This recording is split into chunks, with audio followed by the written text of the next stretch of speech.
Puji Tuhan, salam damai sejahtera dalam kasih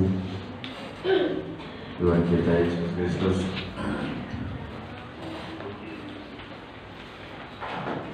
Kiranya kasih dan anugerahnya terus dilimpahkan atas kita masing-masing pribadi. Saudara yang terkasih dalam Tuhan Yesus, era globalisasi, suatu peradaban baru yang dimana kita masing-masing pribadi harus memahami bahwa memasuki zaman baru di mana suatu saat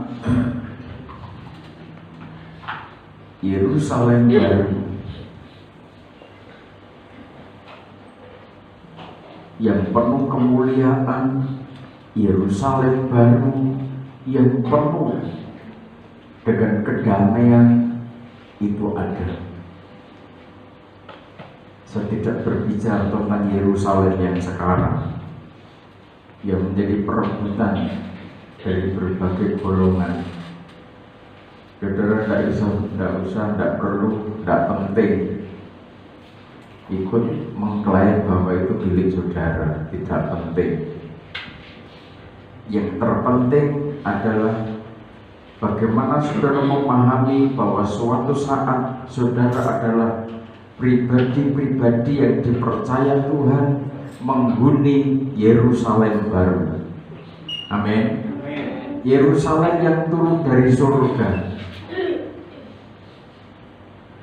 Sebab itu tentunya kita harus ngerti, tentunya kita harus paham. Kalau situasinya sudah sedemikian rupa, mungkinkah Yerusalem baru itu terbentuk, terbangun? Yerusalem baru itu Tuhan sendiri yang menyediakan, dan itu hanya diperuntukkan bagi orang-orang yang setia sampai akhir.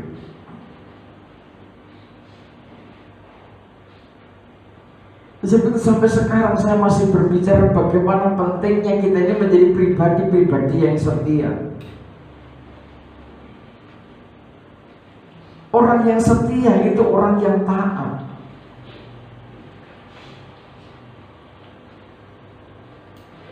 Kalau Tuhan sudah menanam saudara, ini versinya Pemazmur pasal pertama ayat 1 sampai 3. Kalau Tuhan sudah menanam saudara, mungkin saudara bertanya-tanya, kenapa belum berbuah?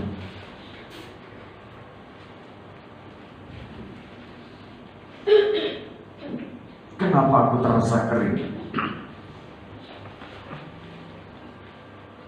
Padahal janji firman Tuhan tidak pernah berhenti menghasilkan buah.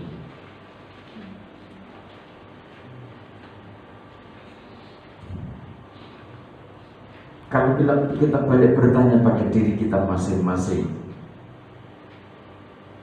apa yang kita kerjakan selama ini? Masihkah kita berada pada posisi di mana Tuhan menaruh kita?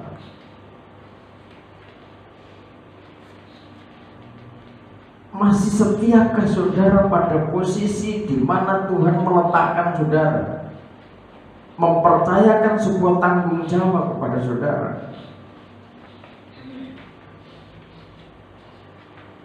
Tuhan mendidik murid-murid supaya murid-murid menjadi murid-murid yang setia dan bijaksana.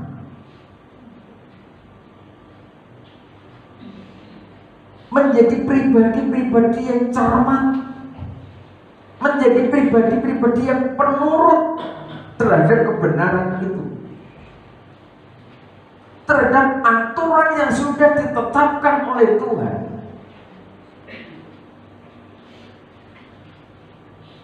Seringkali manusia mencari pembenaran atas dirinya sendiri, yang menurut ukuran dirinya itu benar. Tetapi ingat, Kalau sekalipun itu benar menurut ukuran manusia, tetapi ukurannya Tuhan berbeda. Yang dirancang Tuhan ditangkap oleh manusia, diterjemahkan berbeda. Yang dipikir Tuhan berbeda dengan yang dipikir manusia. Sehingga seringkali manusia tidak nyambung dengan maunya Tuhan. Manusia seringkali berjalan sendiri, sudah ditangkap Tuhan untuk belajar setia dengan posisi yang ditetapkan Tuhan, tetapi seringkali manusia berdalih.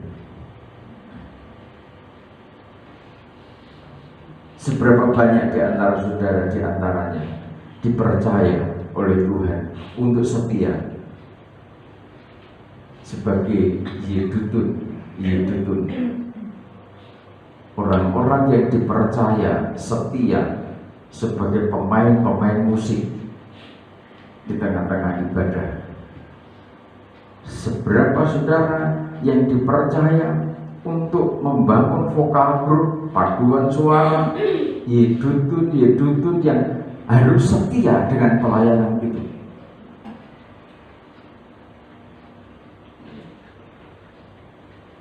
Benar yang disaksikan Pak Yudi tadi, materi itu mengikuti. Sekarang coba belajarlah setia. Kalau saudara punya kemampuan, dikasih kemampuan, dikasih talenta, kerjakan itu dengan baik. Jangan biasa dan jangan membiasakan diri berdalih.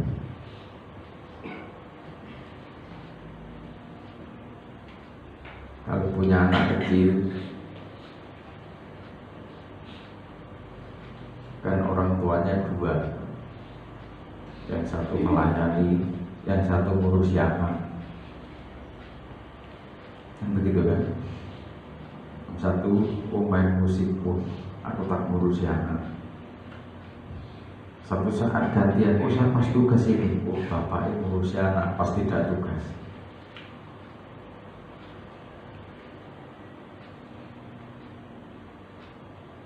Apalagi rukti anak mau berdaya, apalagi ngomongnya anak wis gede. Setia, belajar setia dan bijak itu tidak mudah.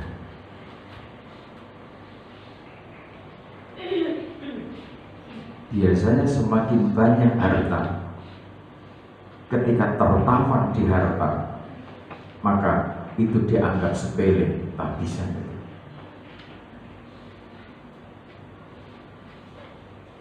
Karena di pastori ada pemain musik, wis kok tak tukokne jajan, tolong gantian posisiku.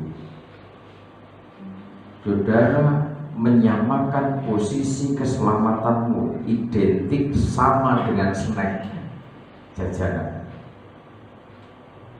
Pikirnya tak bisamu bisa tok tukar, tok beli dengan makanan, persis seperti esok.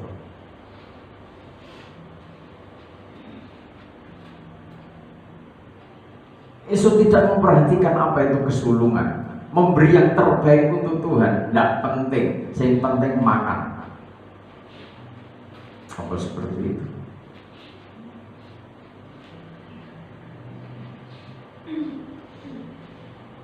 Belajarlah memahami, belajarlah mengerti betapa pentingnya sebuah kesetiaan. Betapa pentingnya dalam situasi seperti ini saudara bertindak bijaksana.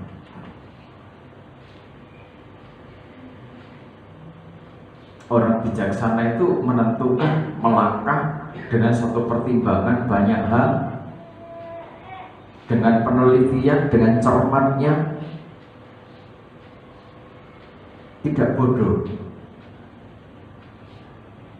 Sudah tahu pandemi belum selesai, ada kesempatan untuk vaksin, alasan itu konspirasinya antikris, tidak usah vaksin. Siapa bilang? Orang yang suruh sini.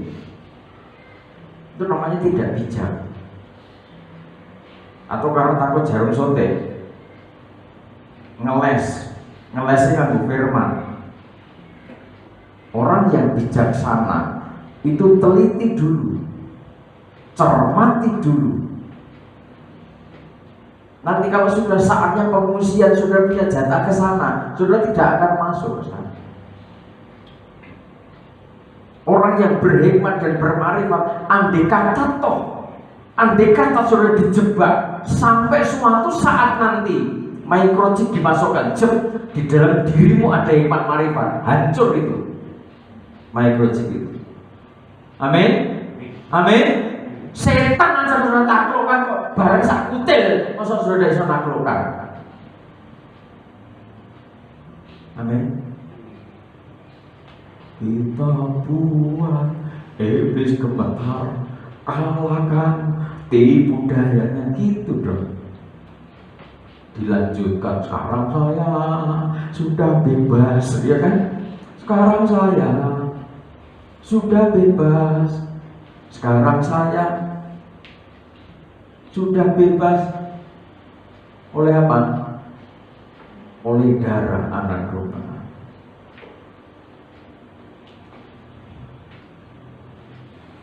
Kalau sudah tidak bijaksana nih,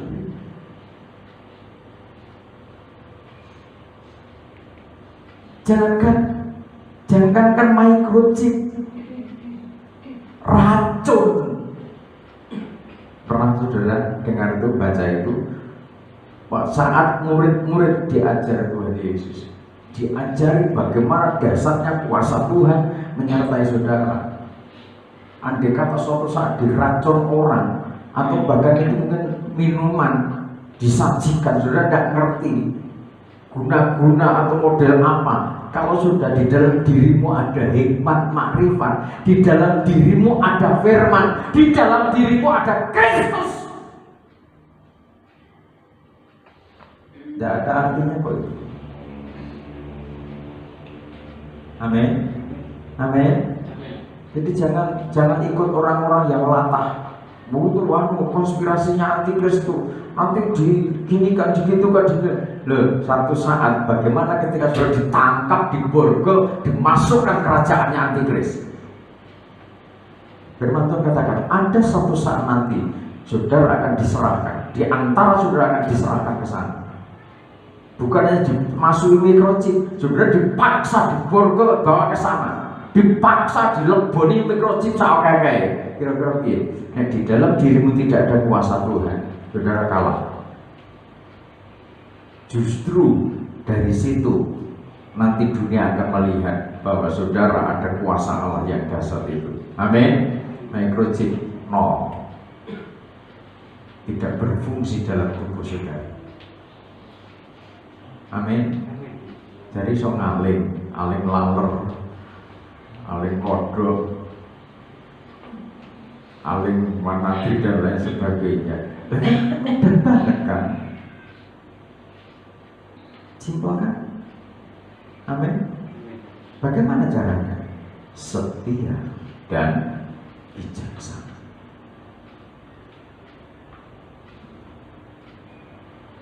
Kalau kita tidak setia, kalau kita tidak bijak, nanti kita ini dilihat orang sebagai orang bodoh. Kita apa diri bodoh banget, tidak ngerti apa-apa, tidak ngerti tentang ilmu kerajaan surga. Terbagaimana itu semua? Mengikut Kristus adalah sebuah keputusan. Mengikut Kristus berarti kita siap masuk proses. Amin. Amin. Mari dibaca dulu Lukas pasal 12 ayat 42.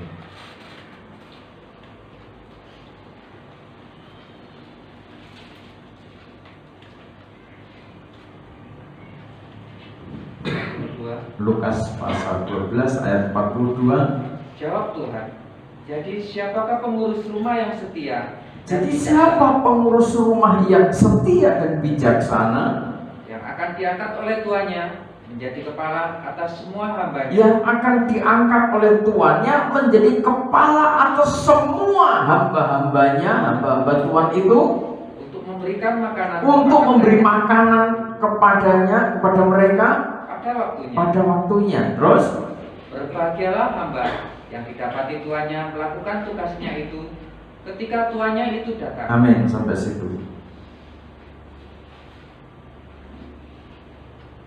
Jadi orang-orang yang dipercaya memberkati hamba-hambanya, mencukupi makanan atas hamba-hambanya, adalah orang-orang yang setia dan bijak.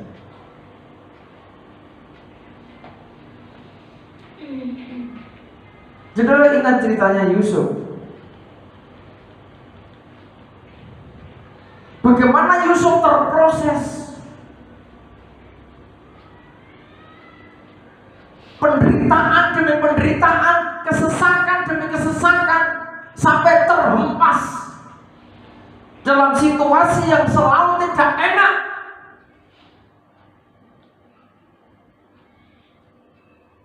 Tapi ternyata Yusuf sedang dipersiapkan untuk memelihara suatu bangsa yang besar, dikatakan begitu. Segala sesuatu yang menyesakkan, yang tidak enak, yang perih, yang pedih, proses demi proses terjadi atas dirinya Yusuf, itu mendewasakan, membentuk mentalnya Yusuf menjadi mental seorang hamba. Dari situ muncul kesukaran dari tengah-tengah proses demi proses, membentuk mentalnya Yusuf menjadi pribadi yang setia dan bijaksana. Sehingga ternyata Yusuf dipersiapkan untuk memelihara, mencukupi bangsa yang besar, yaitu Israel. Saudara-saudaranya termasuk orang tuanya, keluarga besar Israel, ketika musim kelaparan tiba, musim penderitaan, masa penderitaan datang, musim kelimpahan berlalu. Ketika masa kelimpahan terjadi, Yusuf bertindak bijaksana. Yusuf belajar setia. Di atas segala-galanya adalah Tuhan.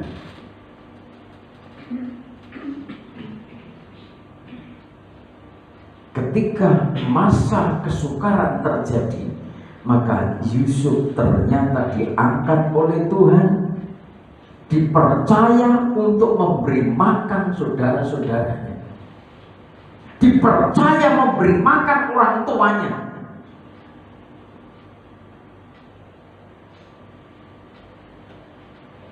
Tokoh pemimpin seperti itu muncul, dibentuk Tuhan lewat proses penderitaan yang panjang.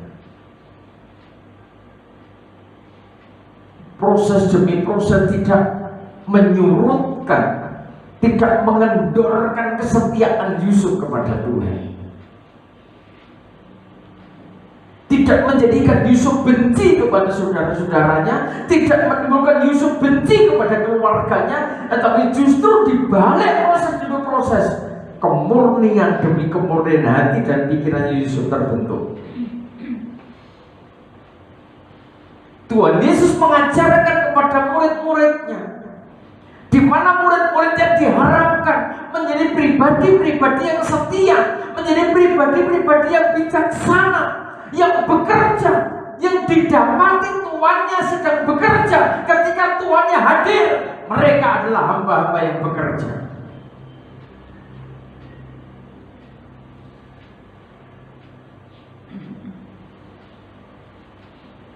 Di masa-masa seperti ini, saudara, tentunya kita harus meresponi semua dengan kacamata spiritual, dengan mata batin, dengan telinga batin.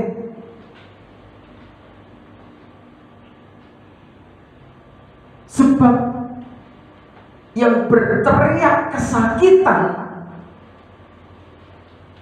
tentang penderitaan dunia ini adalah daging.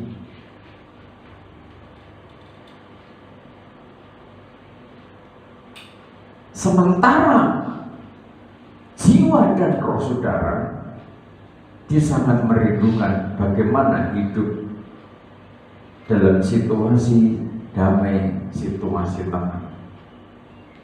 Saudara, ketika hamba itu tidak paham, ketika seorang hamba itu tidak setia, nanti akan terlihat dalam kinerjanya tentunya, dalam kesetiaannya, dalam melaksanakan tanggung jawab. Dikatakan, aku berkata kepadamu, sesungguhnya tuannya itu akan mengangkat dia menjadi pengawas segala miliknya. Akan tetapi, jikalau hamba itu jahat dan berkata di dalam hatinya, Tuanku tidak datang-datang, lalu ia mulai memukul hamba-hamba laki-laki dan hamba-hamba perempuan, dan makan, minum, dan mabuk, maka Tuhan hamba itu akan datang pada hari yang tidak disangkakannya, dan pada saat yang tidak diketahuinya, dan akan membunuh dia dan membuat dia senasib dengan orang yang tidak setia. Hamba yang tidak setia itu punya karakter, punya mental yang tidak bagus. Bekerja, kalau ada tuan, ada pengawas, dia tidak mau bekerja, bahkan yang dikerjakan hanya menimbulkan kekacauan, perpecahan ketika tuannya tidak ada.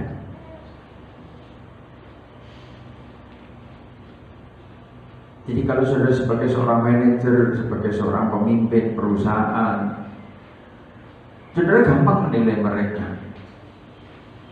Kalau pekerjaannya itu tuntas ketika sudah tidak ada di tempat, berarti orang itu tanggung jawab, punya mental seorang pekerja yang baik.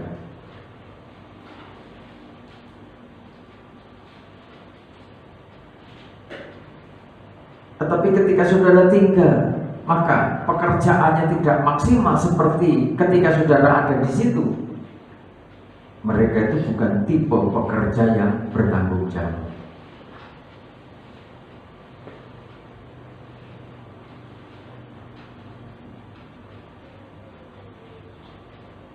Orang-orang seperti itu suka selalu berusaha menjatuhkan anggota tim kerjanya.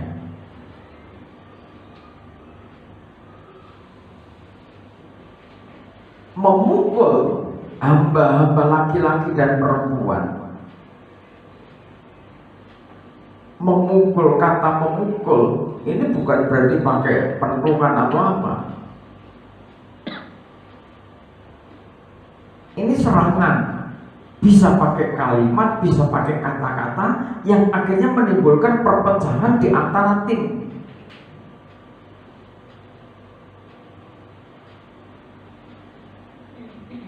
Jika dalam satu pelaporan kepada pimpinan, maka orang-orang yang sukanya memukul satu sama lain ini selalu menjelekkan anggota tim yang lain, tanpa berusaha bagaimana caranya mengatasi persoalan di tengah-tengah tim.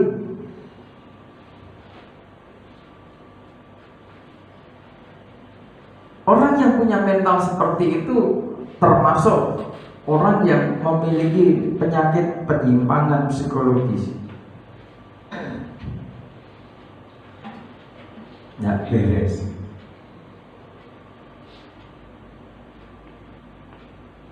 Kalau mentalnya seperti itu, nanti hidup di tengah-tengah keluarga dengan istri dan anak-anaknya juga tidak beres.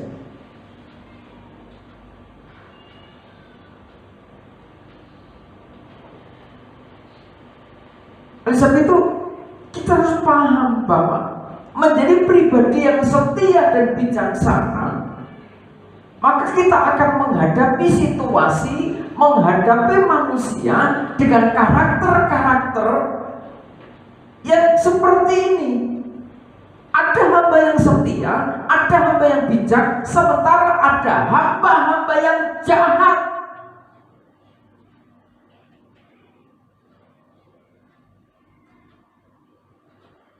Ada orang tua yang jahat, ada papa yang jahat, ada mama yang jahat. Tapi juga ingat, ada anak yang jahat juga.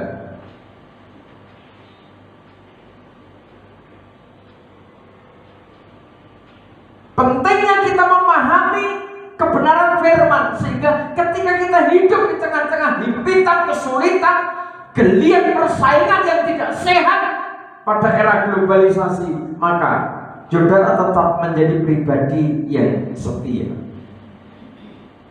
Saudara tetap menjadi pribadi yang bijaksana sebagai orang tua di tengah-tengah keluarga.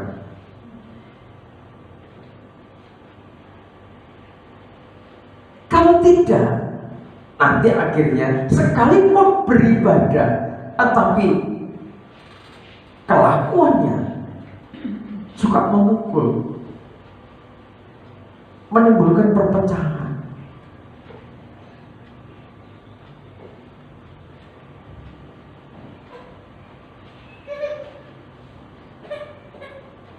Sebagai orang beribadah, tetapi kesukaannya makan, minum, mabuk,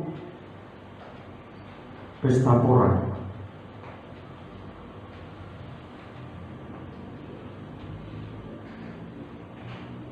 Apa tidak boleh makan? Silakan. Tetapi kalau itu sudah menjadi mental, menjadi tabiat, jika dalam sehari tidak hitungan, sebentar-sebentar makan, pagi sudah di rumah sudah sarapan, nanti bentar lagi diundang temannya meeting, di rumah sudah lengkap, di sana bakso, soto, sikat habis. Agak siang sedikit, belum saatnya makan siang, pindah lagi meeting di tempat lain, makan lagi, sampai malam adanya makan. Tidak salah saudara menghadiri undangan, tetapi kalau itu menjadi kebiasaan, maka yang terjadi adalah pengerusakan atas hidup saudara sendiri sebagai bait Allah.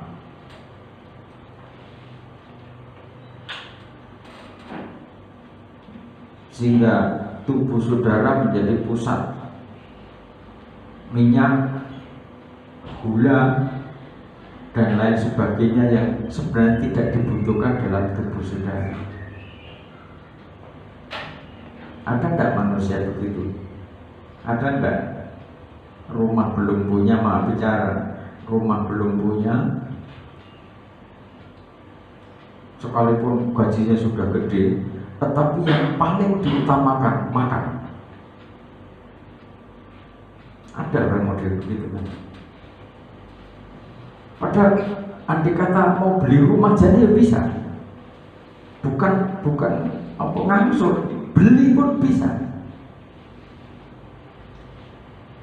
Tapi karena ikatannya adalah persoalan makan, minum, mabuk, punya uang, pegang uang banyak, makan. Jadi sehari-harinya kegiatannya itu makan, mabuk, pesta pora, yang ngajak teman-temannya. Ada orang itu model seperti itu. Kiranya saudara jangan sampai terjebak pada persoalan-persoalan seperti ini. Jaga stabilitas kesehatan saudara, apalagi pandemi belum selesai. Menjaga hidup saudara, tubuh saudara sebagai bait Allah. Amin. Tetap sehat.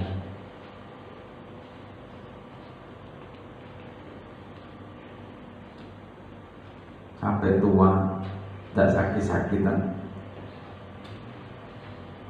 Andai kata dipanggil Tuhan, seperti kata-kata kalimat yang seringkali diucapkan, telah dipanggil Tuhan dengan apa? Dengan tenang, kan gitu ya.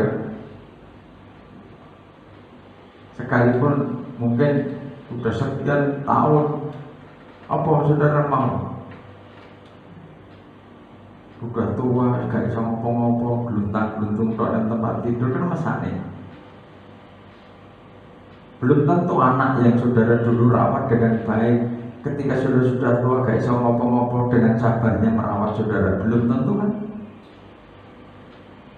Masih kecil sudah rawati, ganti pampersnya, ganti popoke, belum tentu nek sudah tua terus sudah diganti karo anak. Ayo, kira-kira piye? Pernah tidak ada merenungkan begitu? Pernah gitu ya? Saya kira tidak sampai gitu lah. Ya. Jangan khawatir, jangan cemas. Nah, terus gimana? Begitu-begitu tidak usah dipikir. Sehat kalau Tuhan panggil. Kalau tidak hidup sampai Tuhan datang, ya Tuhan panggil pas sembahyang loh. Pas sembahyang. Oh terima kasih, Tuhan sangat baik, memberikan kesehatan, habis doa untuk anak, cucu dan lain sebagainya teman-teman. Amin, langsung bless tidur. Amin, luar biasa. Ya kan? Rasa diotong-otong nono ini ya. Karena membangun. Tapi bisa gitu. Amin, bisa. Saudara, orang dekat dengan Tuhan kok maksud tidak bisa? Hanya minta gitu aja kok. Kan baik permintaan saudara. Pentingnya kita belajar setia. Sementara di sisi lain ada hamba-hamba yang jahat. Ketika tuannya tidak datang-datang, maka mulai menghakimi satu sama lain, mulai sikut sana sikut sini, mulai memfitnah sana sini, mulai mencaci maki sana sini. Kita tidak diajari begitu oleh Tuhan Yesus. Tuhan Yesus mengajarkan kepada kita supaya kita ini mengalirkan aliran-aliran air hidup. Perkataan yang menghidupkan, perkataan yang membangun, perkataan yang membangkitkan gairah. Yang tadinya lemes, tidak berdaya, tidak punya pengharapan, juga didera sakit penyakit, saudara datang dengan aliran air kehidupan. Bapak harus semangat, ibu harus semangat, nek kamu harus semangat. Tuhan campur tangan, Tuhan memberkati, Tuhan mengampuni kesalahanmu, Tuhan mengampuni dosa-dosamu, Tuhan menjamah, menyembuhkan sakit penyakitmu. Alirkan kekuatan itu atas orang-orang yang memerlukan. Saudara, oleh Tuhan Yesus tidak pernah diajari mengalirkan hal-hal yang negatif. Alirkan sesuatu yang positif untuk membangun, untuk menghidupkan, untuk menyembuhkan. Sehingga di mana saudara ada, saudara diberkati Tuhan, karena saudara datang di suatu tempat harus membawa berkat bagi mereka. Amin. Bukan menjadi hamba-hamba yang jahat, bukan menjadi hamba-hamba yang lupa tentang dirinya, tentang tahbisannya, tentang tanggung jawabnya di hadapan Tuhan.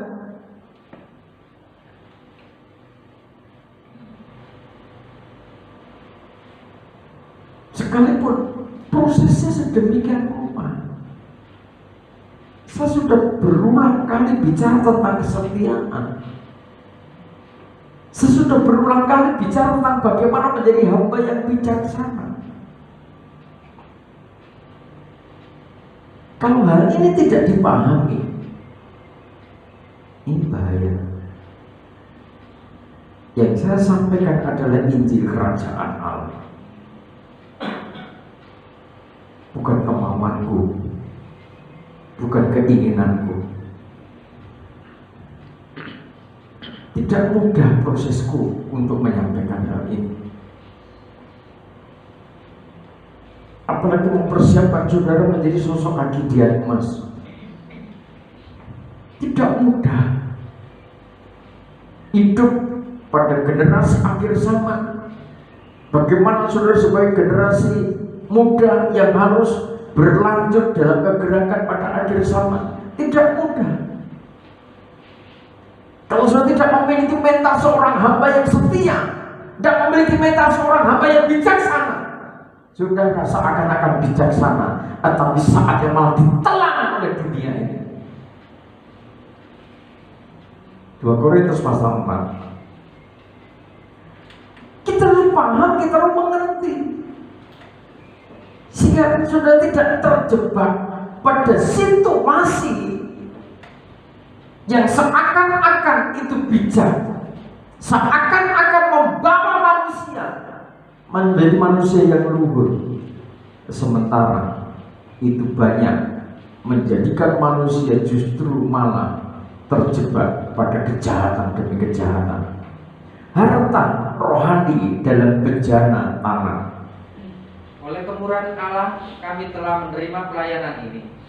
Karena itu kami tidak tawar hati. Kalau bukan karena kemurahan Tuhan, pelayanan pemberitaan Injil Kerajaan Allah itu tidak mudah. Memberitakan Injil Kerajaan Allah bukan sesuatu yang gampang. Kalau hanya cari seorang pengkhotbah, banyak pengkhotbah muncul pada akhir zaman.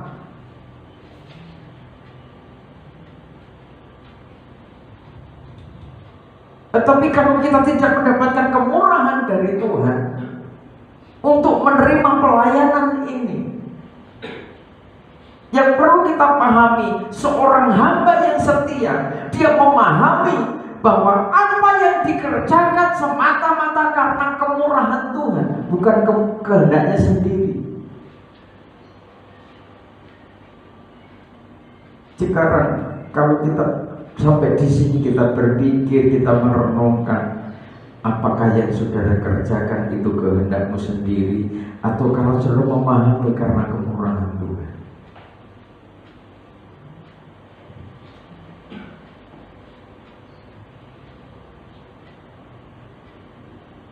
Sehingga Rasul Paulus katakan, karena itu kami tidak tawar hati.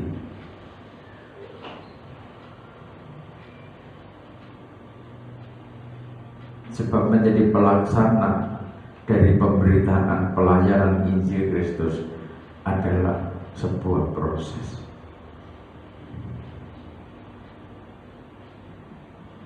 Ini tidak nyaman bagi daging. Daging yang kecenderungan gampang tawar hati, daging yang kecenderungan gampang putus asa. Kalau tidak memahami bahwa itu adalah kemurahan Tuhan, tetapi kami menolak segala perbuatan tersembunyi yang memalukan. Kami tidak berlaku licik dan tidak memalsukan firman Allah. Sebaliknya kami menyatakan kebenaran, dan demikian kami menyerahkan diri kami untuk dipertimbangkan oleh semua orang di hadapan Allah. Ya, jika Injil yang kami beritakan masih tertutup juga, maka ia tertutup untuk mereka yang akan binasa. Jadi kalau sampai saat ini kita tidak mengerti, mata batin kita tertutup terhadap Injil Kerajaan Allah, yang berapa kali pertemuan bicara tentang kesetiaan, berapa kali pertemuan bicara tentang bagaimana kaki dia tetap menyala, pinggangmu tetap berikat. Siapa yang bijaksana? Yang bijaksana adalah hamba-hamba yang bekerja, baik tuannya itu sudah datang maupun tuannya belum datang, tetap melaksanakan pekerjaan itu dengan baik. Jika pengajaran yang Tuhan Yesus sampaikan kepada murid-murid sampai saat ini juga belum saudara tangkap, belum saudara pahami, jangan-jangan saudara sedang terjebak pada kebinasaan.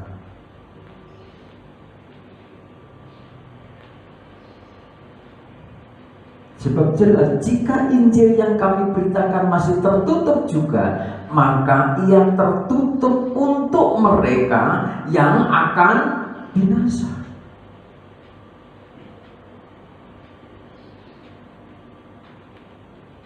Tertutup bagi mereka yang akan binasa. Menjadi pribadi yang setia. Di mana Tuhan menanam, saudara, Tuhan katakan kepada murid-murid dengan tegas begini: kalau pohon itu tidak ditanam Tuhan, akan dicabut sampai ke akar-akar. Amin. Pernah baca? Kalau pohon itu tidak ditanam Tuhan, akan dicabut oleh Tuhan sampai ke akar-akar.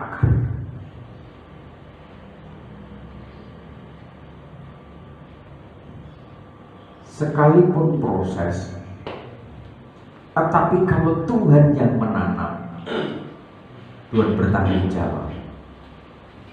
Amin. Kalau Tuhan yang menanam, prosesnya ada pasti, tetapi Tuhan bertanggung jawab. Tetapi kalau pohon tidak ditanam Tuhan, dia akan dicabut sampai ke akar-akar.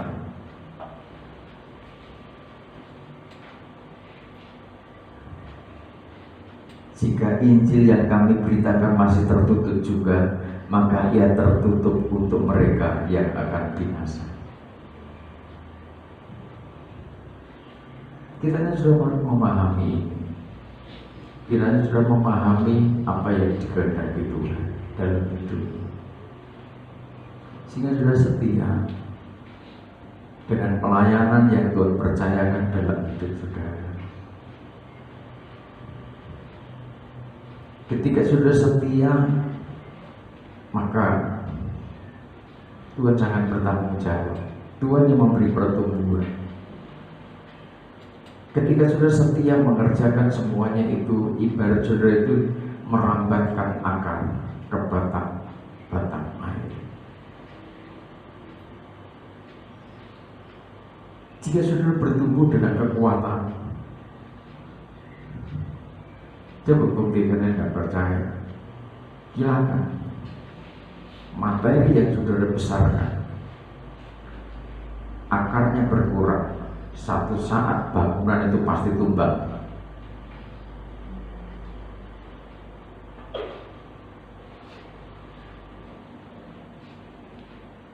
Oleh sebab itu betapa pentingnya kita punya kelembutan hati.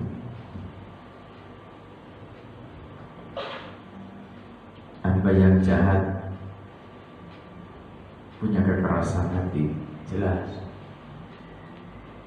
Hamba yang jahat punya dalil, jelas.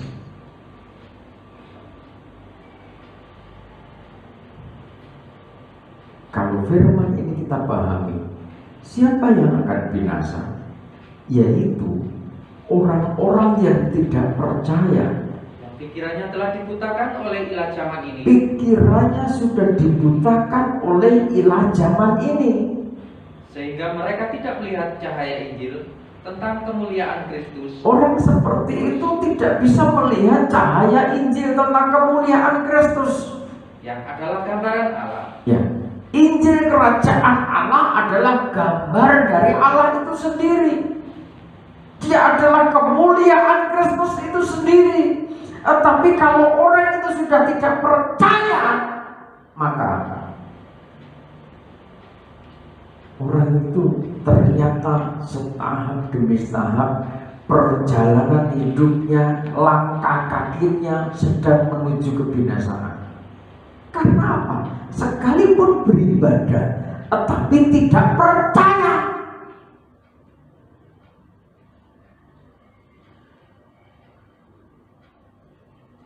Kalau percaya pasti taat.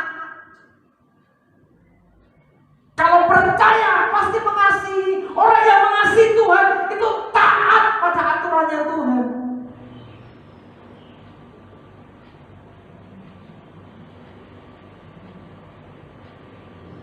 Tapi kalau manusia itu masih menganggap, oh itu rasul, itu Paulus yang bawa, itu rekor-rekornya Paulus, itu rekor-rekornya Yohanes. Orang yang tidak percaya itu seperti itu. Dan terus kepentingan saya apa?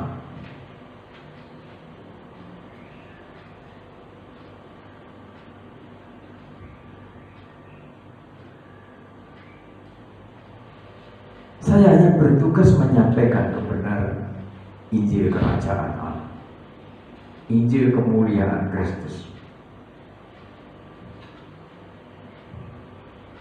Kalau ini tidak dipercayai, maka manusia itu sedang berjalan menuju kebinasaan. Sekalipun beribadah.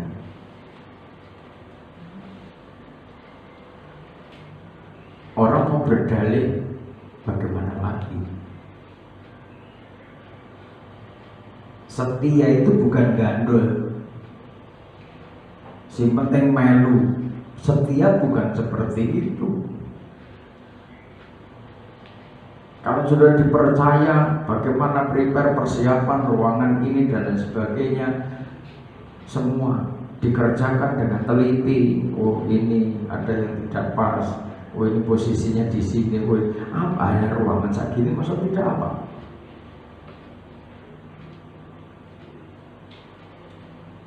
Kalau orang itu setia, bijak, dia teliti bahwa apa yang dikerjakan itu untuk Tuhan. Malah bicara kadangkala atau mungkin saking karena ilah zaman dulu mengerjakan itu asal-asalan, pasang penyekat itu kadang tidak dikancing, kadang di kancing itu hanya ditaruh tok, tidak sampai masuk dalam. Itu contoh orang itu kalau belum masuk apa itu makna kesetiaan, tidak ngerti cahaya Injil Kristus, tidak ngerti.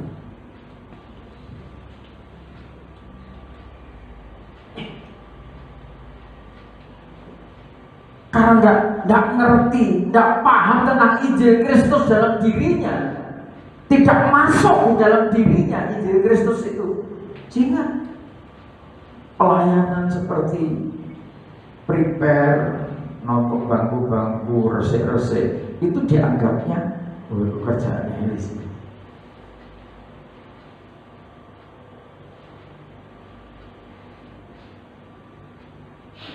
Banyak di tempat lain sana hal-hal seperti itu jadi rebutan.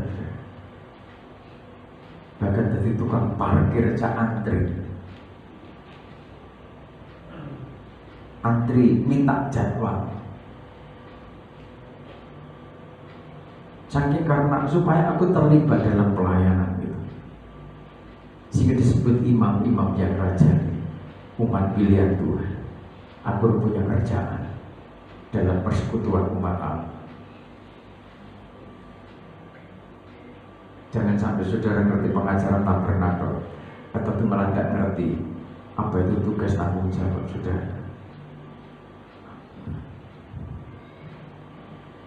Hamba yang setia dan bijaksana,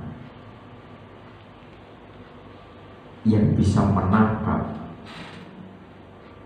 matanya terbuka terhadap cahaya Injil tentang kemuliaan Kristus, menjadi pribadi yang militan, pantang menukarkan tahbisan dengan semangkok kacang merah. Amin. Itu tahbisan mulia, tahbisan yang tidak bisa dibeli dengan apapun di bumi. Sebab tahbisan saudara itu senilai dengan darah pengorbanan Kristus. Jangan sampai ada yang terjebak dibutakan dengan ilah-ilah zaman.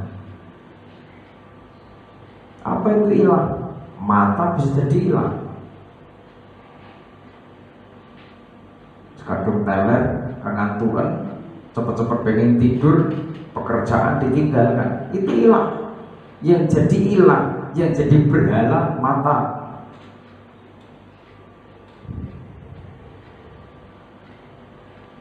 Yang jadi berhala perut, tahan sesaat sampai selesai semuanya, mungkin bersihkan baru bisa makan. Firmannya begitu.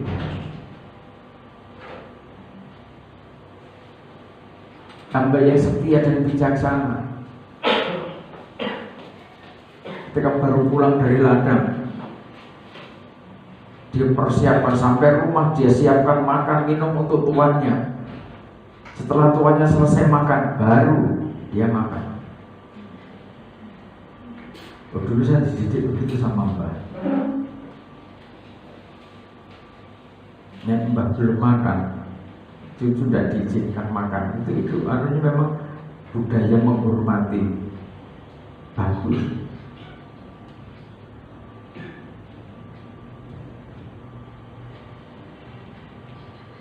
Sebab bukan dari kami yang kami beritakan, tetapi Yesus Kristus sebagai Tuhan dan diri kami sebagai hamba-Mu karena kehendak Yesus. Sebab Allah yang telah berfirman, dari dalam gelap akan terbit terang. Ia juga yang membuat terangnya bercahaya di dalam hati kita, supaya kita beroleh terang dari pengetahuan tentang kemuliaan Allah yang nampak pada wajah Kristus. Jadi kalau kami melaksanakan tugas demikian, itu karena Kristus, karena kehendaknya Kristus. Karena beberapa saat yang lalu saya katakan, apakah tidak pernah merasakan sesuatu yang sekiranya saya merasakan? Apa itu? Ada saatnya saya itu merasa capek, saudara. Ya saya ngoyo, saya sampai bilang sama istri, nah saya ngoyo, ibarat saya itu lari. Apakah orang-orang sekitar saya mau saya ajak lari?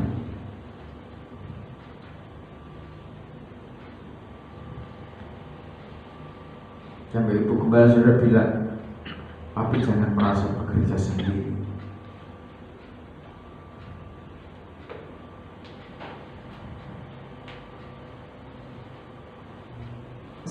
Saya tidak merasa, nanti kalau saya merasa bekerja sendiri, dikira berhala perasaan. Tetapi kalau saya mengerjakan sesuatu tak kerjakan sendiri, itu ya memang demikian kenyataannya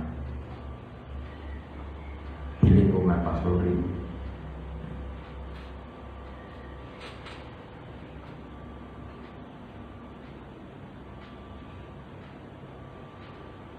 Nanti Jumat Jumat ada ibadah.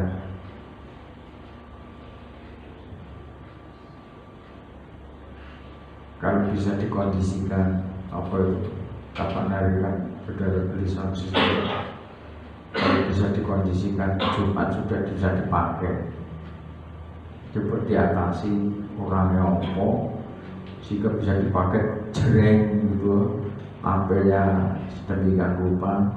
Saya sudah bilang ini cover depannya tidak muring tapi dicat warna hitam.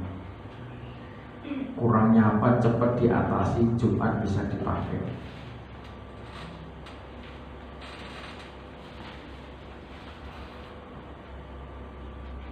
Gitu kan? Setuju ke 10.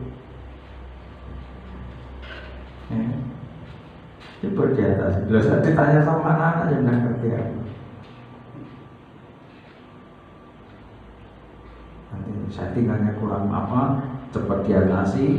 Masih ada beberapa hari ke depan. Nanti Jumat pagi bisa dipakai ibadah Paskah.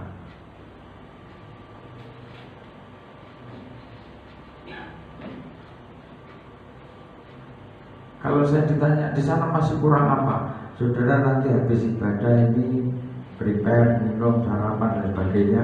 Coba tim kaum muda, mungkin ada penatua, tengok ke sana. Apa yang kurang?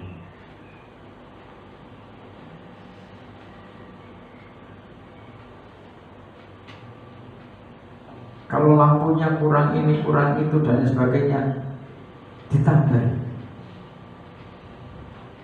Kok tidak ada kulkas, tuku taruh kono. Kok belum ada meja ini, tuku nanti duit taruh sana.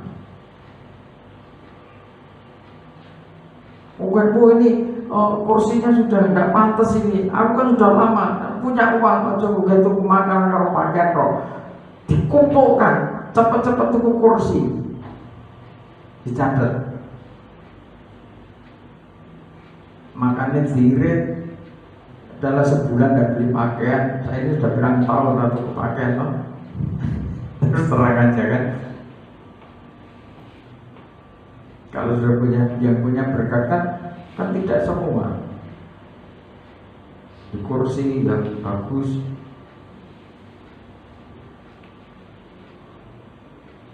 itu kegerakan. Betul-betul pinggangmu tetap berikat dan pelitamu tetap menyala.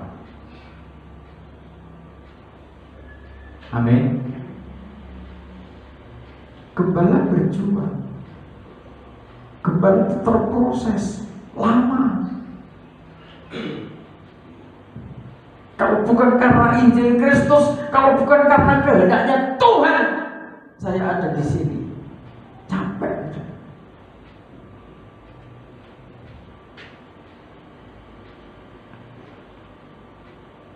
Kenapa saya bilang capek? Itu prosesnya tubuh. Nanti kita baca. Tapi bukan terus nanti ngeplay, nggak mau berbuat sesuatu. Itu prosesnya tubuh.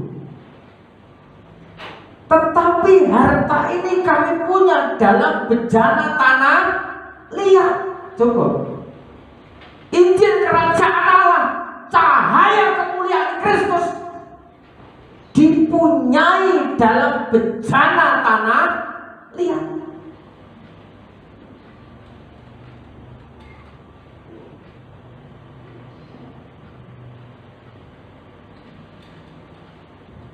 Supaya nyata bahwa kekuatan yang melimpah-limpah itu berasal dari Allah, bukan dari diri kami. Jadi kalau kami sampai saat ini masih ada, kami bisa merasakan kuasa yang berlimpah-limpah itu berasal dari Tuhan, bukan dari diri kami. Amin. Amin. Tubuhnya Yohanes Wagio bisa mengatakan capek.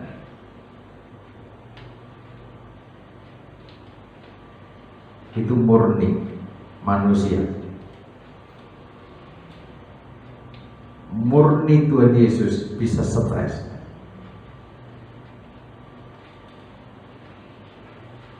Dalam puncak pergumulan di Taman Getsemani, rasa takut yang memuncak itu menjadikan Tuhan Yesus stres, pecah pembuluh darahnya.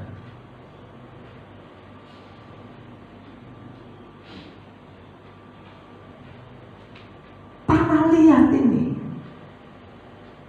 bejana tanah liat. Ketika ada kekuatan yang berlimpah-limpah, kami menjadi ngerti bahwa itu berasal dari Tuhan, bukan dari manusia. Kalau secara akal manusia, saya sendiri sadari saya tidak mungkin mampu ngelakoni urip seperti ini, tidak bisa. Saya sendiri sadari. Tetapi ketika saya berada pada titik seperti itu, saya merasakan bahwa kuasa yang berasal dari Injil, kemuliaan Kristus itu nyata.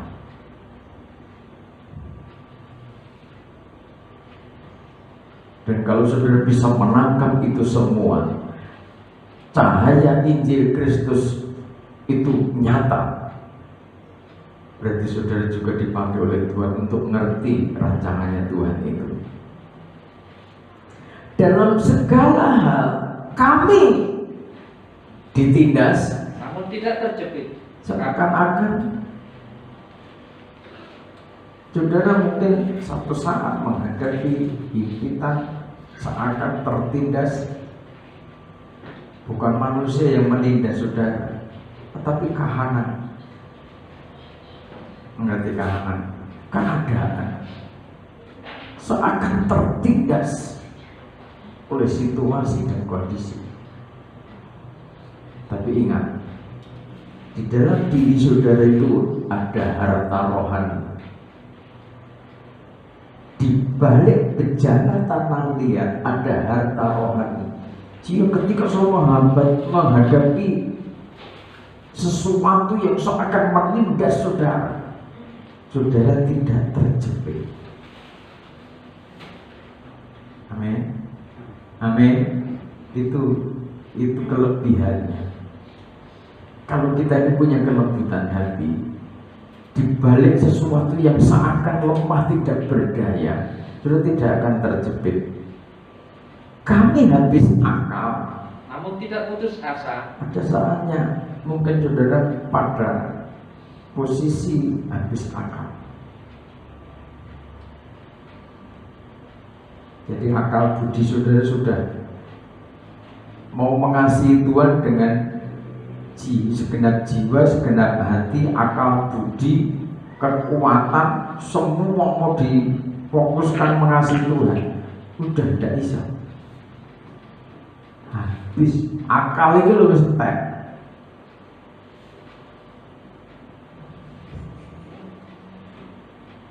Jadi mau mikir, ya apa ini bisa gak, ini dicoba bisa gak iso. Akalnya main sampai kentekan akal. Sudah pernah kentekan akal? Ayo dia pernah kentekan akal? Sering.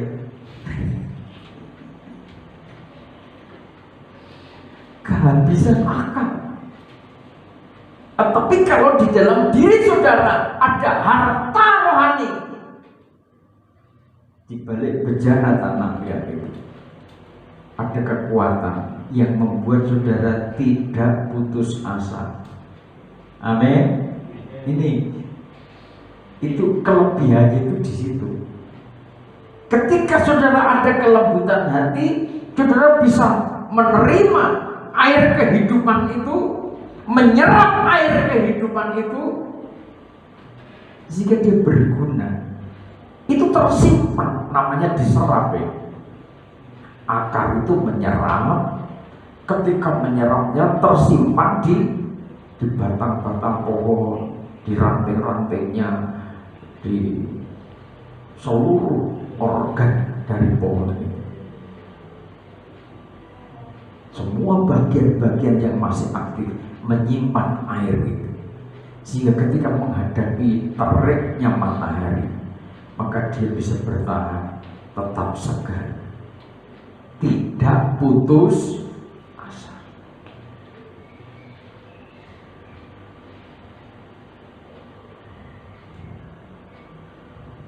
Yang tadi tidak terjepit, terus langkah kedua habis akal tapi tidak putus asa, terus kami dianiaya namun tidak ditinggalkan sendirian, kami dihempaskan namun tidak binasa. Ya, dianiaya tapi tidak sendirian. Secara logika, ketika orang itu teraniaya, ketika orang itu dalam proses demi proses, firman Tuhan sudah jelas mengatakan, ketika manusia itu sedang dalam proses demi proses salib, sering kali terjadi saudara tidak banyak teman. Ingat itu. Ketika saudara sedang dalam proses demi proses, penderitaan demi penderitaan, ditambah duit, jangan berharap konco-koncomu teko nyedak saudara.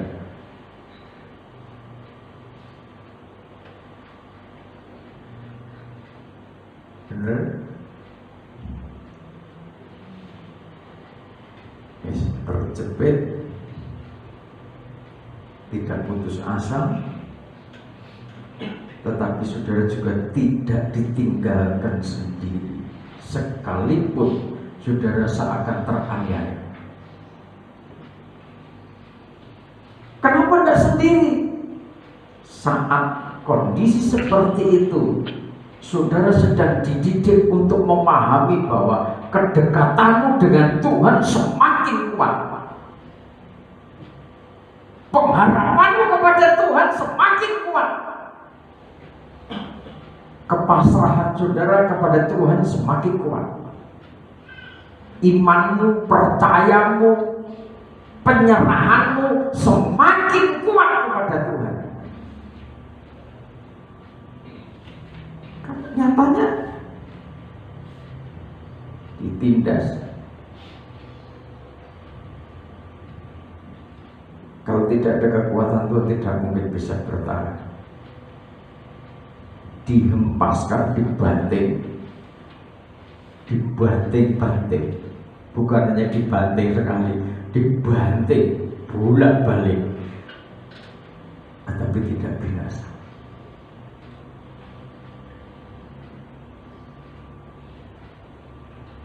Tuhan masih ingat bahwa di dalam dirimu tersimpan harta spesial, yaitu Injil Kerajaan Allah.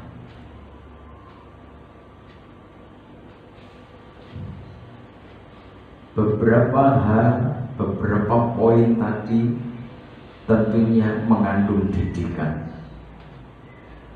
supaya kita sadar, kita memahami bahwa tanpa campur tangan ternyata manusia bejana tanah liat adalah bejana tanah liat yang mudah hancur, mudah retak, mudah pecah ketika Tuhan tidak ada di dalamnya.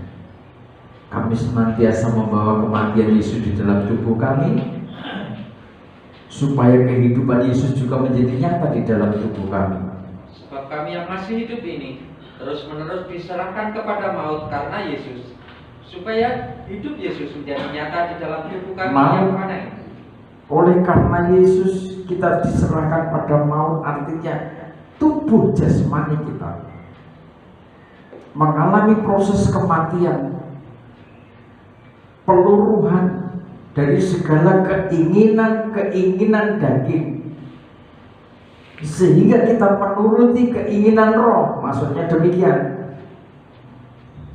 Terus, maka demikianlah maut giat di dalam diri kami dan hidup giat di dalam kami. Terus, namun karena kami memiliki roh iman yang sama, seperti ada tertulis, aku percaya, sebab itu aku berkata-kata, maka kami juga percaya, dan sebab itu kami juga berkata-kata. Karena kami tahu bahwa Ia yang telah membangkitkan Tuhan Yesus akan membangkitkan kami juga bersama-sama dengan Yesus, dan Ia akan menghadapkan kami bersama-sama dengan kamu kepada dirinya. Sebab semuanya itu terjadi oleh karena kamu, supaya kasih karunia yang semakin besar berhubung dengan semakin banyaknya orang yang menjadi percaya, menyebabkan semakin melimpahnya ucapan syukur bagi kemuliaan Allah. Ya, sebab itu kami tidak tawar hati, tetapi meskipun manusia lahiriah kami semakin merosot, namun manusia batinia kami dibaharui dari sehari ke sehari. Secara fisik sudah semakin tua, gitu kan, merosot. Tidak mungkin umur saudara 50 ke atas, 55, apalagi 60. Terus saudara pengen seperti ketika saudara umur 30, umur 25, tidak bisa. Berkurang pasti. Namun manusia batinia kami dibaharui dari hari ke hari. Amin. Ini yang dikehendaki Tuhan. Semakin tua, semakin kuat di dalam spiritual. Aja suatu malah saya manja, mas saya heng. Nanti jangan seperti itu. Semakin tua, fisikmu semakin berkurang. Makanya kalau nikah, saudara nikah, Kalau hanya sebatas manusia lahiriah untuk kepuasan nafsu, sampai batas umur saudara nafsu terpenuhi. Tetapi kalau manusia batiniahmu dibaharui oleh Kristus, nikah, sasaran nikahmu bukan hanya persoalan hubungan biologis. Nek soal hubungan biologi saya tua, jelas saya leko. Ngerti? Lu mau pakai obat banteng, cap banteng, cap badak, cap boyo bisa. Saya tua ya saya leko. Ojo merasa sensitif. Itu sudah dipahami itu. Ya, kalau saudara berpikir begini, kita ini gerejanya, kita ini tubuh Kristus. Sementara Tuhan Yesus adalah kepala gereja. Suatu saat kita ini disatukan, laksana mempelai pria dengan mempelai perempuannya, disatukan dalam satu pernikahan yang agung, yang kudus. Sehingga kamu boleh.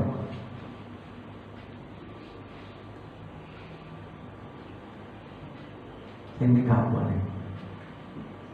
Apa terus pikir itu, wah puji Tuhan yang suwarga ini ketemu bidadari, ketemu perjaka-perjaka ganteng-ganteng orang kaya bojoku saiki ngono.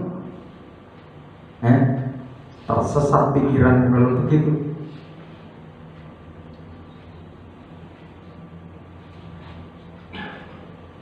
Dia kuwi disadari bahwa saya tua, saya merosot.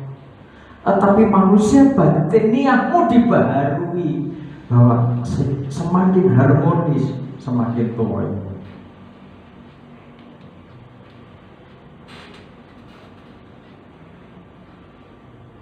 Orang malah saya boikot, ngopo, desek-desek, tua kok kan pola.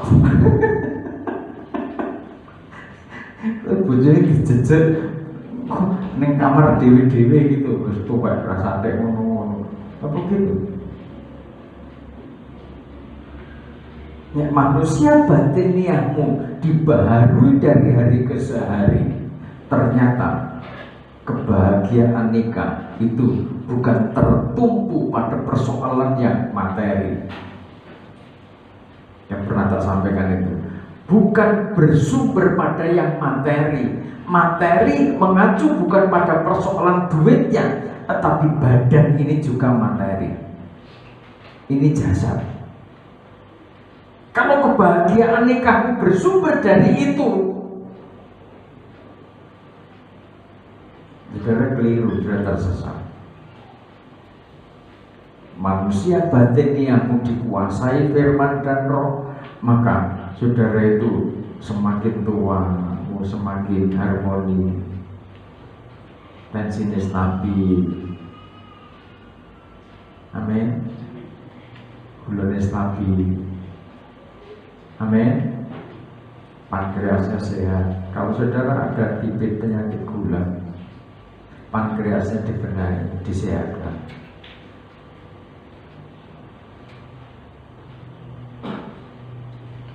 Jam 11 harus sudah tidur. Itu menurut ilmu kesehatan, sarannya dokter. Jam 11 paling lambat harus sudah tidur.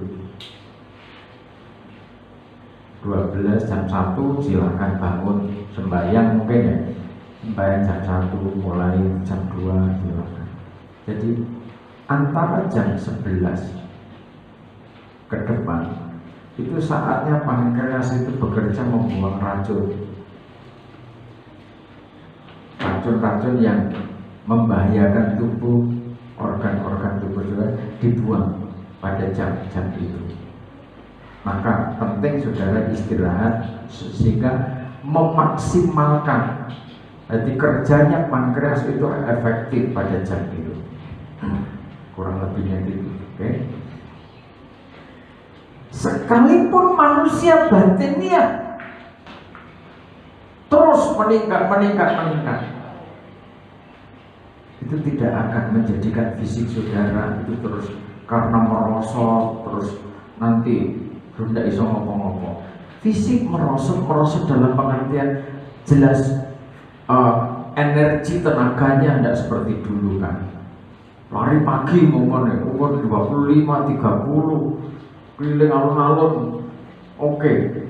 Coba umur 60 tidak lari bareng, yang ngos-ngosan ya mesti gitu. Maksudnya gitu ya, nanti maksudnya. Tapi tetap sehat, fresh. Jangan menjadi tawar hati ketika memang pokok umur gue sama ini ya. Jangan rasa tak pikir isi 30 tahun dan boleh serida. Tidak usah menjadi tawar hati, tidak usah menjadi kecewa, tidak usah menjadi kok cepat banget ya waktu ini. Makanya pentingnya kita terus mendekat kepada Dia. Terus sebab penderitaan ringan yang sekarang ini mengerjakan bagi kami kemuliaan kekal yang melebihi segala-galanya, jauh lebih besar daripada penderitaan kami. Ya, penderitaan ringan yang sekarang ini mengerjakan. Jadi ketika proses demi proses, penderitaan demi penderitaan bagi kita saat ini mengerjakan, memproses kita untuk suatu kemuliaan yang lebih besar daripada proses yang kita alami sekarang. Sebab kami tidak memperhatikan hal yang kelihatan, melainkan yang tak kelihatan.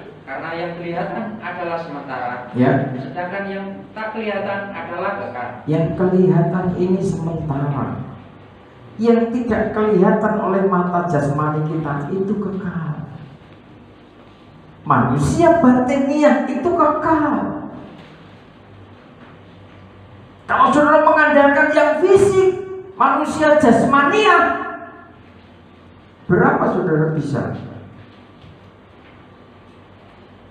Kalau generasi sekarang 70 atau 80 dapat bonus, ya puji Tuhan. Kalau bisa 100 monggo silakan. Tapi kemuliaannya adalah penderitaan. Mari kita berpikir untuk kekekalan hidup. Saudara jangan hanya disibukkan persoalan yang kelihatan. Sebab yang kelihatan ini sementara. Prediksinya kan 60, 70, 80. Itu kan hitung-hitungannya manusia. Kenyataannya 40 juga sudah dipanggil Tuhan. Kenyataannya 50 juga ada yang dipanggil Tuhan. Kenyataannya 20 tahun juga ada yang dipanggil Tuhan. Kita tidak ngerti itu rahasianya Tuhan. Tapi paling tidak kita mengerti ketika proses demi proses terjadi. Kadang-kala beban terasa berat. Saudara mengharapkan orang ngerti. Tapi kadang-kala seringkali saudara justru mendapati sampai seorang pun tidak ngerti bebanmu. Jangan kaget itu.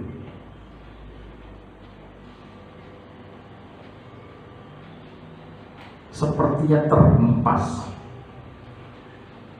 Tapi ingat, manusia batinnya saudara yang terus berkembang tidak akan mungkin binasa.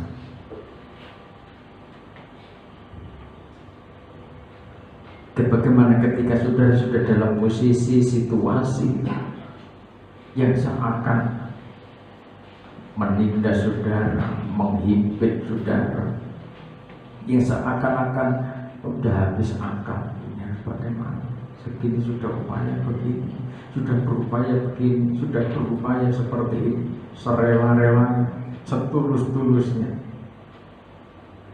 Tuhan mau saudara betul-betul dalam posisi mengosongkan diri sebagai hamba.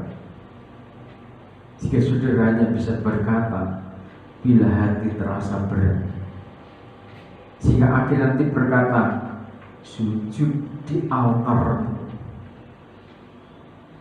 ku bawa hidupku, ku terima anugerah, Dia ampuniku dan bebaskan. Tuhan mau saudara ngerti soal itu saja. Kalau saudara belum paham bahwa itu semua karena anugerahnya, Seakan-akan saudara masih mengeluarkan akal, mencari akal, mencari akal, mencari akal, dan terus mencari akal. Tetapi Tuhan mau saudara berada pada titik sujud di altar. Saudara hafal pujian. Bila hati terasa berat,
membawa hidup kita, Tuhan mengalirkan roh anugerah itu di dalam hidup saudara. Roh pengampunan itu mengalir, membebaskan saudara, diubahnya hidupmu, dibaharui hatimu. Di saat yang tepat terjadi, di mana kuasa Tuhan dinyatakan. Sesuatu terjadi yang luar biasa saat saudara datang ke Allah. Katakan, bila hati terasa berat, Yesus.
mungkin ketika masih ada anak, mungkin ketika masih ada orang tua, mungkin ketika masih ada orang-orang yang merasa saudara kasih di lingkungan saudara.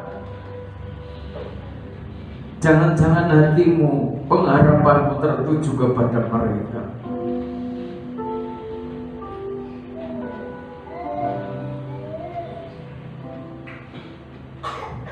Tuhan mau saudara sujud di altarnya, bukan berharap kepada manusia yang ada di sekitar saudara. Orang-orang yang ada di sekitar saudara sedang berjuang. Bagaimana manusia batiniahnya dibaharui dari hari ke hari. Istrimu sedang berjuang, bagaimana batinnya dibaharui. Suamimu sedang berjuang, bagaimana batinnya dibaharui oleh Tuhan. Anak-anakmu sedang berjuang, bagaimana batinnya dibaharui oleh Tuhan setiap saat, sehingga sampai kepada kekekalan hidup itu. Sehingga Tuhan mau pengharapan saudara hanya kepada Dia. Berbahagia saudara masih punya anak, masih punya orang tua yang ikut ambil bagian menopang saudara. Saudara sebagai anak ditopang orang tua, saudara sebagai orang tua ditopang anak-anaknya. Tidak henti-hentinya berdoa bagaimana saudara supaya kuat berjuang di tengah-tengah himpitan yang sedemikian. Tetapi satu hal saudara pahami, kalau pengharapan saudara kepada materi, kepada yang tampak oleh mata, suatu saat saudara bisa kecewa. Amin. Tapi kalau pengharapan saudara kepada Tuhan, bertanya kepada Tuhan, apa yang harus aku buat Tuhan? Dan Tuhan menjawab dengan pasti, Tuhan hanya mau saudara datang kepada Dia setiap saat. Tuhan mau saudara datang sujud di hadapannya setiap waktu.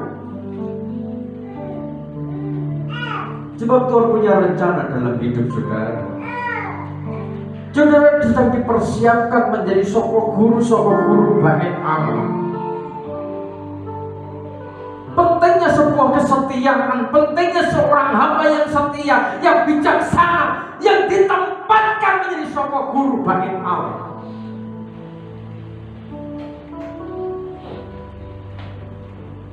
Kalau Daud menggambarkan seperti pohon yang ditanam Tuhan pada generasi akhir zaman, pada pembangunan tubuh Kristus, Tuhan sedang mempersiapkan soko guru adalah hamba-hamba Tuhan, pelayan-pelayan Tuhan, pribadi-pribadi imam-imam yang setia,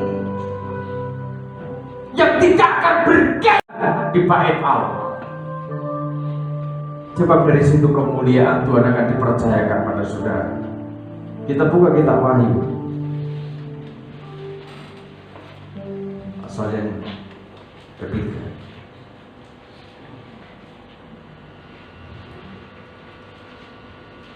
Jemaat Philadelphia.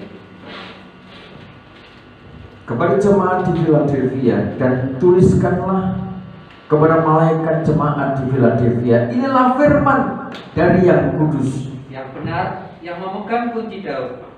Apabila ia membuka, tidak ada yang dapat menutup. Apabila ia menutup, tidak ada yang dapat membuka.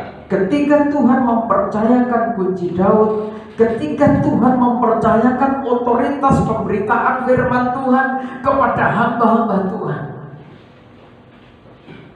yang berada pada genggam tangan kanannya, hamba-hamba Tuhan yang berada pada genggam tangannya imam besar. Saudara tahu tugasnya imam besar, mentahirkan, menguduskan, mentahirkan seluruh perabot-perabot bait Allah. Hamba-hamba yang setia adalah hamba-hamba yang ada di dalam genggam tangan kanan Allah. Orang-orang yang secara khusus ditahirkan setiap saat untuk melaksanakan, memegang kunci Daud di tengah-tengah umat Allah. Terus, aku tahu segala pekerjaanmu. Lihatlah, aku telah membuka pintu bagimu yang tidak dapat ditutup oleh seorang pun. Aku tahu bahwa kekuatanmu tidak seberapa, Namun engkau menuruti firman-Ku dan engkau tidak menyangkal nama. Jemaat Philadelphia adalah jemaat yang kemampuannya terbatas. Secara materi jemaat Philadelphia terbatas. Secara jumlah kuantitas terbatas. Tuhan tahu, Tuhan paham, tetapi di balik itu semua, di tengah-tengah Philadelphia ada roh kesetiaan. Ada pribadi-pribadi yang ditemukan Tuhan, pribadi-pribadi yang bijaksana, tidak menyangkal apa yang dikehendaki Tuhan, tidak berdalih dengan apa yang dikehendaki Tuhan. Terus lihatlah beberapa orang dari jemaat iblis, yaitu mereka yang menyebut dirinya orang Yahudi, tetapi yang sebenarnya tidak demikian, melainkan berdusta, akan kuserahkan kepadamu. Sesungguhnya aku akan menyuruh mereka datang dan tersungkur di depan kakimu dan mengaku bahwa aku mengasihi engkau. Orang-orang yang bergeser dari kehendaknya Tuhan, orang-orang yang tidak sungguh-sungguh, orang-orang yang diteror, dikuasai roh-roh kepalsuan dan dusta, suatu saat harus ditahirkan lewat pelayanan saudara. Saudara punya tugas mentahirkan mereka lewat penumpangan tangan, dimohonkan doa supaya kuasa Tuhan, roh pengampunan itu mengalir dari dalam dia. Dan saudara menjadi berkat atas orang-orang seperti ini, dibebaskan dari roh kepalsuan, dibebaskan dari roh dusta, yang sumbernya itu semua adalah iblis. Menjadi jemaat yang kudus, menjadi jemaat yang tulus melayani bersama-sama saudara. Terus, karena engkau menuruti firman-Ku untuk tekun menantikan aku, maka aku pun akan melindungi engkau dari hari pencobaan yang akan datang atas seluruh dunia untuk mencobai mereka yang diam di bumi. Ketika saudara tetap dalam ketekunan, dalam kesetiaan itu, jaminan perlindungan Tuhan itu pasti. Sehingga saudara tidak perlu menjadi takut terhadap konspirasi global. Tuhan punya cara melindungi saudara, menggembalakan saudara. Firman Tuhan menggembalakan hidupmu, anak cucumu dijamin oleh Tuhan. Asalkan saudara tetap setia, bertekun di dalam Dia. Terus, aku datang segera. Peganglah apa yang ada padamu, supaya tidak seorang pun mengambil mahkotamu. Tetap setia, pegang, berdiri teguh apa yang ada pada saudara. Jangan goyah. Terus, barang siapa menang, ia akan kujadikan sokok guru di dalam bait suci Allah. ketika saudara eksis, tegak, setia, maka saudara ditempatkan Tuhan menjadi sokok guru di dalam bait suci Allahku, dan tidak akan keluar lagi dari situ, dan padanya akan kutuliskan nama Allahku, nama kota Allahku, yaitu Yerusalem baru, yang turun dari surga dari Allahku, dan namaku yang baru. jadi posisi menjadi sokok guru tidak bisa tergeserkan. Di situ sudah dimeterai dengan nama Allah, nama kota Allah, yaitu Yerusalem baru yang turun dari surga. Kemuliaan orang-orang yang setia itu pasti.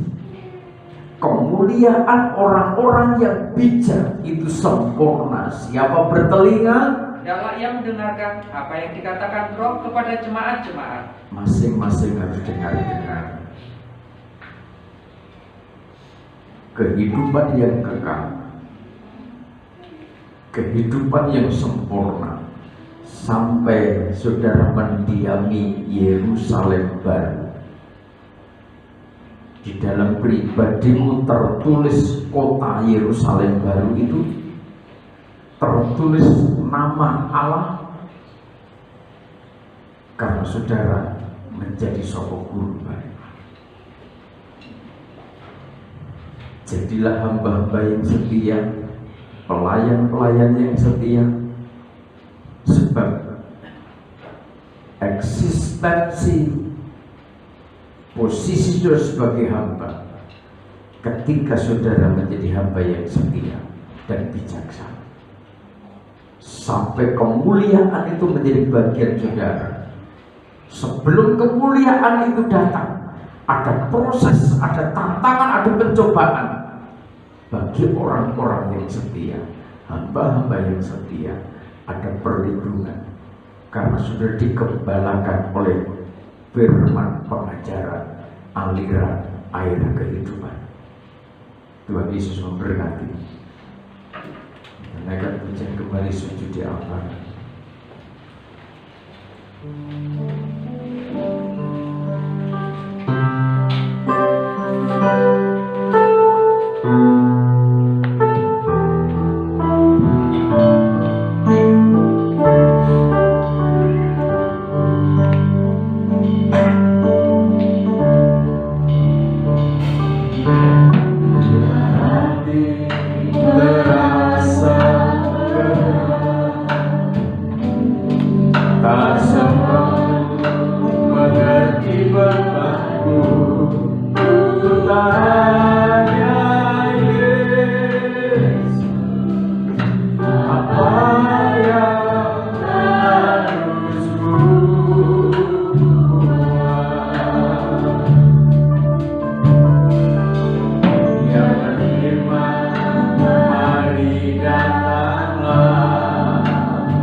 Terima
pengorbanan Tuhan begitu nyata untuk menyelamatkan kami, memberikan kekuatan baru membangun hidup kami.